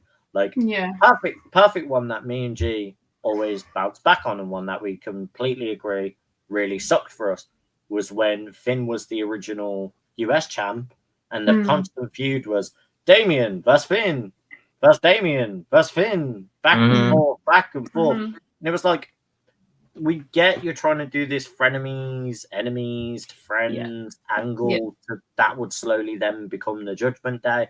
But like, we just got sick of it, and it's like, why? it's just like, how many variations of the same thing can you do until people are like, okay, we've had enough? You can't put us in a position where we have Bailey versus Lyra 3 times and expect by the 3rd match for us to be like, actually, we really enjoyed it. If you're still following the same cycle and the same patterns and nothing's changing to increase people's desire to want to see it, you're just going to have the same outcome every single time. We had that match at a very odd time as well. I'm sorry, I'm not being funny, but we should have saved Bailey and Lyra for WrestleMania and had 2 weeks of build. Like, I don't really understand why we had to have that match on Raw, because it was a great match. At the end of the podcast, that was going to be one of the matches that I gave a shout out to. But that match was very good, and I don't understand why we couldn't have had that at WrestleMania. Oh no, yeah, same energy here. Like, I felt completely the same about that. I watched the match and I was like, okay, this was great, but like, why is this just not found the time to be put on Mania or anything like that? Yeah. But then as we say, they're going up in the tag gauntlet this weekend anyway on SmackDown, and then it's like, if they decide to pull the trigger on the Lyra and Bailey match, they could have just used a couple of weeks ahead of time to build a storyline for us to be more excited, and saved the match that we had on Raw to happen on WrestleMania, because then people would have been like, that was a really good WrestleMania match. Whereas now we're in a position where we had a really good match on Raw from these 2. They have great chemistry. They work really well together. We're going to potentially get a chopping and changing of a storyline, a half-baked story, and then going into WrestleMania, people are going to have expectations of the match because we've already seen them compete against each other, that now they feel like they need to over-deliver on what they gave us for the conversation of a good match to be there. Do you guys get what I'm saying? Like, they feel like they now need to outdo themselves. Whereas if you saved the match for Mania, we wouldn't be having this conversation of, can they outdo their previous match? Yeah. Totally agree with that. Which sucks, because I just don't like when women's wrestling feels like half-baked, or people feel like they have to outdo their previous performance, you know? Like, I want everything to have purpose and meaning, and, you know, for storylines to be given the time to be told, and for us to be talking about how excited we are to see these 2 women touch for the first time or anything. And I feel like maybe with this potential match, we were kind of robbed of it. And I feel like we're also kind of potentially robbed of like a United States Women's Championship, because I feel like Chelsea should be going in, you know, wanting to defend that title. I agree. And I think there's a lot of options there for her on SmackDown as well. And I think the fact that we're, like I say, like, maybe giving too many matches away for free on TV. I'm not complaining, because we eat good every week. But like, you know, we are heading into the biggest show of the year. You need to save some. You need to save some for that show. There's been quite a lot of people who have been complaining about certain people who are not on the card, who are on the card and are facing the wrong people. And I think a lot of that is mainly down to, I don't know, you've got a couple more weeks here to book storylines, but for some reason, some of these bigger wrestlers, like a Drew McIntyre, like a Damian Priest, have been left out in the cold. I don't think they will be. I think their match will get announced this weekend, because they're doing a face-to-face on SmackDown. What I'm saying is, I don't think those 2 should be facing each other at WrestleMania. I think they're both better than that. All due respect to both of them. Like I think maybe they should be involved in something else. I'm not a booker in WWE. I couldn't tell you what, but I think we should have started thinking about that maybe 4 or 5 months ago.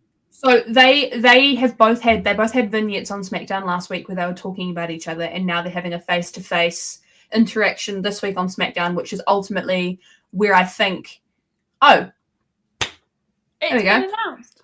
What the fuck? I thought you said had it been announced, and I was going to say it has. Oh, well, there we go. Oh, right, yeah. I mean, Drew's got an eye patch on though, because he got glass in his eyes, so that's going to be. And it was real glass. I know. As well. Yeah. Real glass. Crimea River, dude.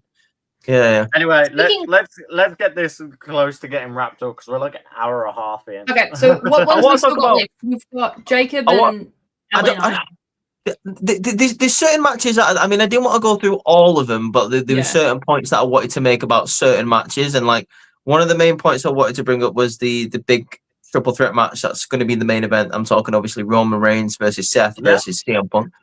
I'm excited for that one. I'm so excited for that one. I am very, very excited for that, and if it is booked correctly, I think it's probably going to steal the show in terms of the whole weekend. Was the favor a bit predictable? Yeah, but it still serves a purpose. It was worth it. It was worth waiting for. I like the little wrinkle that Seth Rollins put in on Raw, where he was like, now you owe me a favor. I thought that was interesting. Bring my wife back to the business, please. But please, we miss it. Just remember, Paul Heyman won't be in any of their corners because he's in my corner. No, for God's sake. Anyway, so we have that one. And then you've also got LA Knight, Jacob Fatu. That just got announced last week. You've got Logan Paul and AJ. Yeah. All right, okay. Randy versus Vacant. Just before we got into that, right? Okay, I think Karrion Kross has been done so dirty. Yeah. Weeks and weeks and weeks of like really good backstage segments, and now you're just gonna feed him to AJ on Raw. Like, I'm not about that. I think maybe we should have left it for a little bit. Give Karrion Kross his run after WrestleMania. Like, don't bring him back to the ring until after Mania. I think Karrion Kross. I like it. I think Karrion Kross might. I'm just gonna say it. I think he might beat AJ possibly on Raw. I wouldn't mind seeing that. I would like to see that, or you could see them fighting against each other, and then Logan beats down on AJ, causing a disqualification. Because we do know fully well, Triple H loves his DQ storyline finishes. He does. Mm-hmm. He does. In terms of the Jacob Fatu and LA Knight storyline, I think Fatu's probably winning. Mm-hmm. As a bane. You don't make him win. That's silly in my eyes. I love you. Oh, gas, no breaks. Yeah. Then you've got Randy versus Vacant because obviously Kevin Owens. I want to see him go up against Aldis. I want to see him go up against Nick Aldis. Genuinely, like so bad. Nope. I want to see it. Sorry, not sorry. I'm going to burst y'all's bubbles. There is one more person I'd rather because Malachi Black. Yo, can y'all not just diminish my hype? Like y'all can want. Well, no, it's not diminishing your hype. You're just predictable. I'm sorry that he tweeted out back like 12 years ago that them two should have a fucking match. I would rather see Nick Aldis get I said this. I think, in fact, I think it was me and you, Ross, that had a chat about it a couple of days ago, where it was like, I think we should probably do like a similar to Cody Rhodes situation where he returns, because like Seth was looking for a match at Mania, Randy's looking for a match at Mania. You know, get Black. But you don't. But the thing is, the difference between the two of them is the scene where Seth Rollins goes into that office and he dances on the tape. That's like in my brain forever. I don't think anything will top that. I just loved that. Yeah.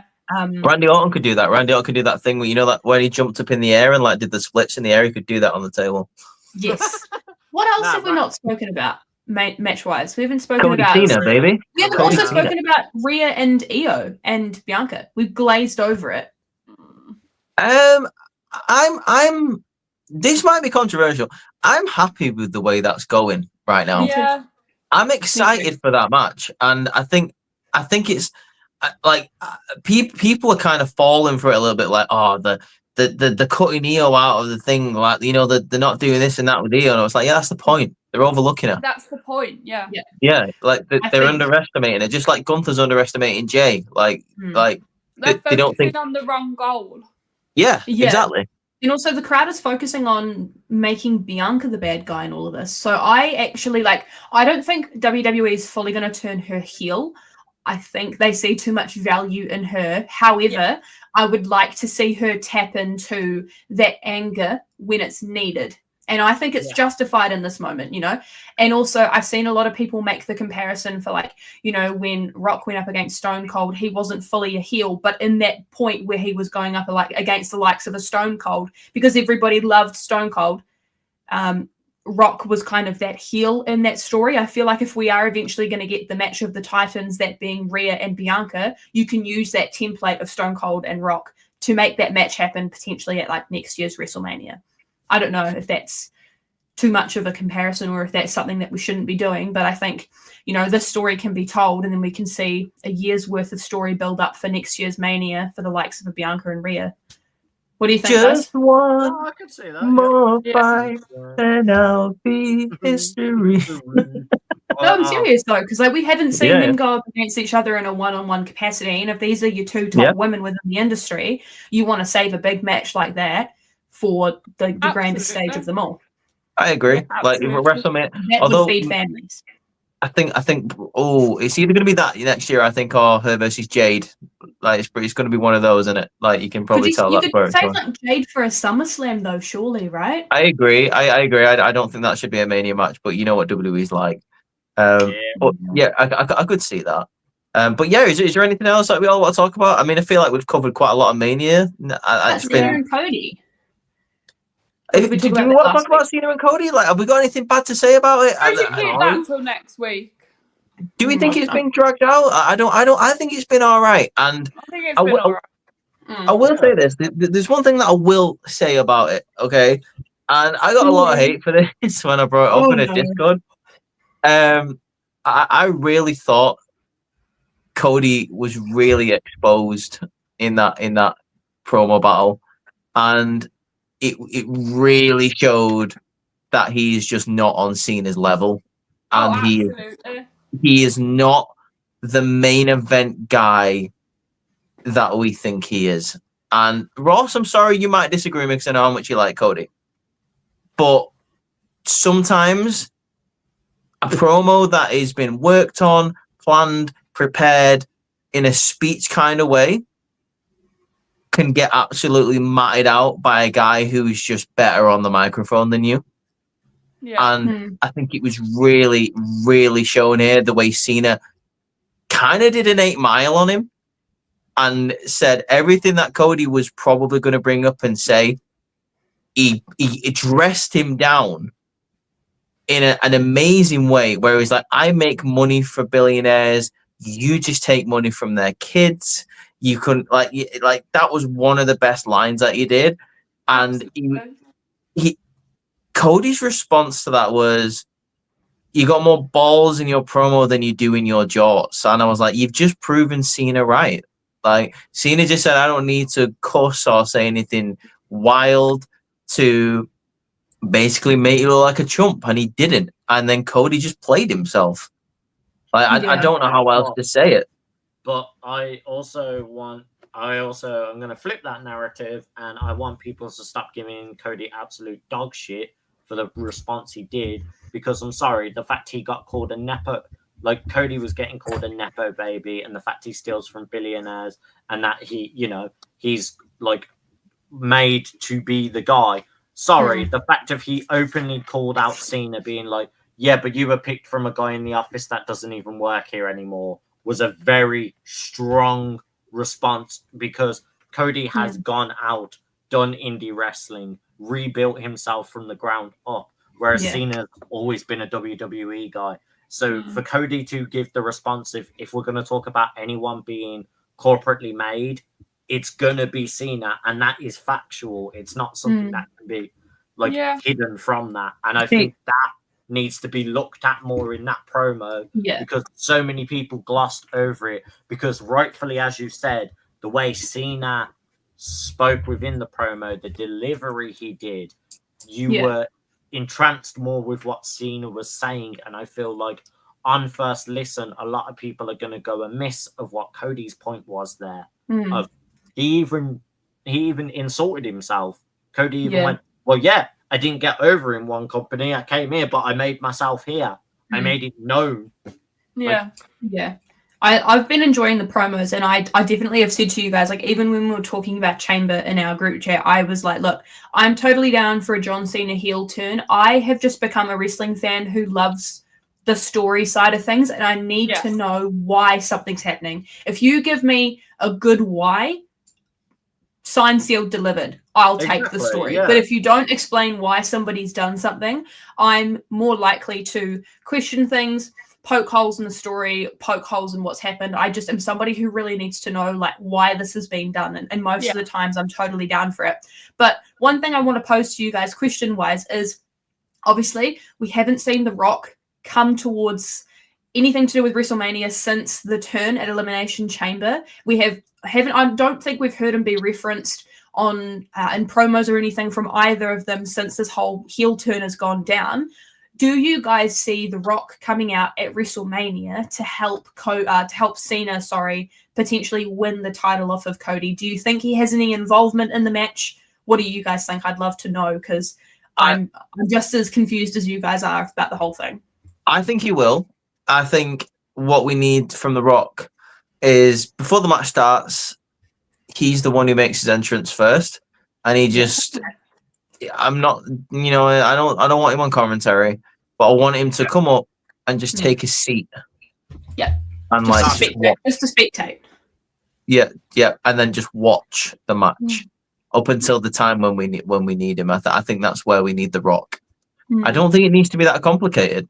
He doesn't really need to say much. We all complain about The Rock's promos being rambling and like going on for way too long. Let's take that away for a sec. We don't need really The Rock to say anything. No. Like we already know his intention. Just give Cena that signal, and he'll do what he needs to do. Yeah, that's probably the most impactful thing that he's done since he came back. He literally just went like that, and then he's gone. Like we know The Rock's intentions. We know what he wants for Cena. He wants him to be his champion. Do we need him to say anything else? No, I don't think so. Unless we get another storyline development, then I think that's fine. We don't need anything more from The Rock. No, I just want him to be there. I think so. My take on it is, and I know not many people are not going to like it. I still think Cody retains, and the reason why I say that is the third person that Rock kept teasing. They kept showing 3. We've only ever seen 2. You can't say Travis Scott's the third. Don't stop being silly buggers, because we know it's not. He's not. I genuinely think we are going to have one of the biggest shock WrestleMania finishes. They will end the show and revealing who the third person is, jumping Cody Rhodes. Who do you think it is then? If you've got anybody that you could throw out there, who do you think? In an ideal world, and I know a lot of people are going to be like, why him? What if it was Zilla? What if we had, like, right in the background this whole time, fresh, brand new signed guy that The Rock has been keeping an eye on, and Rock goes, I brought one of the deadliest of the bloodline to join this. This is my head of the table area. Yeah, but if not, it'd be someone that is like gone off and done Hollywood and stuff. Imagine a Batista return for a little bit. That would be insane as well. But we still don't know if there's a connection storyline wise, and you guys can honestly step in, correct me if I'm wrong. I don't think, as far as I'm aware, there's been any storyline reference from The Rock to the Bad Bloodline with like Solo and anything. We kind of thought he was the spearhead of all of that. And I don't think that's been referenced. It was implied. It definitely was implied. It was implied, but it was never said this is what it is. It was up for interpretation. But but what I don't know if I'm wrong on that. No, you're not wrong. You are right on that. The reason why I'm saying that though, it means he can still have involvement with the bloodline and pick his own variation of a bloodline because he was involved with the previous bloodline stuff last WrestleMania, obviously bloodline rules, all of that. I think it would just be a very interesting shock factor if that family member got brought in, because then that would cause a whole massive shake of the bloodline scene as well. But there's so many potential. Like, you could get veterans, you could get new dudes. I've got one, and I think we've got a perfect opportunity now to do it. I think it should be Randy. He's got nothing to do at Mania. Oh, He feels like his opportunity for one of his last WrestleManias has been taken away from him. Is that also how we also get Randy and Cody? Because we've been asking for that since last year's WrestleMania. Oh my! Even before that, we've been asking for that. Randy just like RKO's him, or as like Cody likes to do that thing, don't know, where he gets on his knees and like says thank you to the crowd, like as he like bows down like to say thank you. Randy Orton just like gets in the ring and punches him. Just hits him. Yeah, that'd be cool. That'd be crazy. That'd be cool. You could see a backstage segment where Randy's like getting ready, and then he gets briefed by the likes of a Nick Aldis to be like, "Hey mate, sorry, we've got no opponent for you." And you see Randy just tearing up the locker room, just getting really angry. And then he has a knock on the door, and like you see this panning shot come out, and it's just the Rock's like Versace coat. Oh, you don't see his face, you just see the back of him knocking. How about we on just no? How about just hear like a knock on the door and they hear the door open, but we don't see who Randy's looking Don't at. see who it is. Yeah. Because that could be the recruitment that we're asking for. Because we've been seeing the previous Randy getting teased time and time again. It's like when Kevin was having the opportunity where he could last year when he was trying to go up against Cody, where like he could take advantage of Cody being down, but he was pulling him back in. And he's like, I don't want to bring that side of me out. We've been seeing the same thing with Randy, and maybe that's just me over-analyzing, like his moveset in the ring. There's been opportunities for him to hit the punt kick multiple times, but he hasn't done it. Maybe him not getting this WrestleMania match is like the straw that breaks the camel's back, and then we see the Legend Killer come out. Yeah. I'm 100% down for it. I think it would be perfect for Randy. Can I ask a question, by the way? Is Kevin Owens' injury like fully legit? Is this established? I'm not too sure. I think it is. It's legit. Right.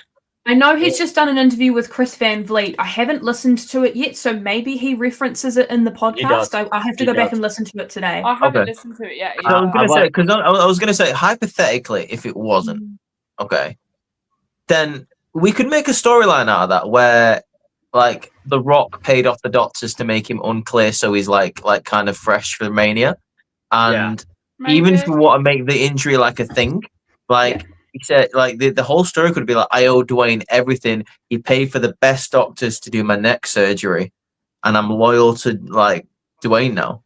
Like, we could make a story out of that. The storyline reference to Cody to Cena and Owens being in the same group. Yeah. That would be something to play upon as well, because they've obviously got a rich history with each other. Yeah. Like I say, like I want it to be Randy. If it has to be anyone, I want it to be Randy. But I want. Yeah, I thought I'd pose the question about The Rock because I think it's interesting, and I think they're doing this intentionally. That there's been no reference, no sightings of him or anything since Chamber, to the point where people are asking the question: is he going to appear at Mania? And what is the how is he going to be there? Like, what's he going to do? I think the fact that nothing's been said and everything has been implied is even more reason for people like us to speculate what could happen. So yeah. But I think it would be interesting no matter what. I think it's for me personally with that Kevin Owens situation. This is what I was trying to get into without obviously spoiling Van Vliet and anything. It's beyond difficult, especially because dirt sheets are saying it could take up to like 2 years minimum recovery. It's quite like people are saying it's a neck injury that could have, if got progressively worse, could have nearly been as bad as Big E's. So it's a good thing that you have to take that kind of thing seriously. Like your neck and your back and your spine, like those are kind of injuries, like regardless of if you wrestle or not, like in life, you have to take those seriously. And if you actually push through pain and imbalances in your muscles and in your bones or anything for too long, your joints and your ligaments, like it actually can cause real damage. So like removing him from a wrestler standpoint, like as a person, he needs to take it seriously, and I hope his recovery goes well, because the last thing you would want is, you know, for somebody to end up paralyzed because of something like this, not being addressed sooner. The sooner you can address something like this, the more likelihood you have of actually being able to have like a full full-blown recovery and full lease on life after. So and also it's the factor of like he even says like, look, like mental health wise and actual physical wise, I feel really good in myself. Like it's a legit injury, and I've had pretty bad injuries where it like I feel pain, I feel hurt, but right now I actually genuinely feel good. And maybe that's when I started noticing something was a bit weird about it. So they're going to look into it. I mean, once again, if it's a huge swerve and we get shocked, fair play, we've been completely hustled, but I can't see it as not legit after I heard what was said in the interview. Like that's fair. Serious. Yeah, that's fair. So I did believe it, but like then I heard a lot of rumors coming out like, oh, it's a work, and I'm like, I don't know about that. Yeah, exactly. And this is even if it is a work, it could lead towards Randy having a bigger storyline for the rest of the year. Yeah. Like Kevin might just say, I just genuinely just want some time off, and that's fine.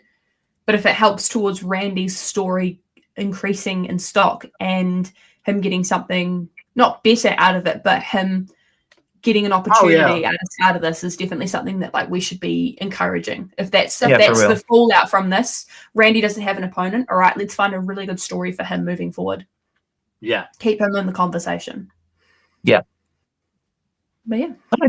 Well, anyone want to bring up any more points? Any WrestleMania things that we've skipped, or you want to address or anything like that? Well, what is the roast of WrestleMania that I keep seeing? It's with Tony Hinchcliffe. What is it? It's not going to be televised. It's basically like an after hours sort of convention that you can attend, where it's basically do you know what a roast is? Yeah. Right. Okay. Well, it's basically that, but with wrestlers. And it like obviously you got the host hotel of WrestleMania in Vegas. I think it's going to be held there, or I don't really know. It is. Oh yeah. Yeah, it's not going to be televised, but I'm sure you'll probably be able to access it at some point. They'll probably put it on Netflix at some point. But yeah, it should be fun to anyone who ends up going. Like, is it should on be day interesting. 1 or day 2 of Mania? I think it's after day 1 from what I was looking at. Right. Okay. Yeah. If anyone in the comments knows anything about it, or if anyone is actually going to WrestleMania that watches this video, let us know if you're attending or have got tickets for it. It'll probably be good. Like I'd recommend like having a look at it. But also, we have a really cool announcement from a certain individual down there. If she wants to plug it, I mean, if people follow our socials, they may have already seen. But G, what do you want to announce? That's really cool. I'm going to bed in 5 minutes. No, come on. You've got something actually awesome to announce. Like, you should do it. A company called Blacksmith Clothing reached out to me. They are a officially licensed wrestling company. They work with TNA and New Japan, and they make wrestling merch for wrestlers. They reached out to me to join their affiliate partnership program, so I am now part of their affiliate partnership program. Oh, let's go! I have an affiliate link which I'm going to share over the next couple of days. By the way, this only happened yesterday, so I haven't actually posted out anywhere yet.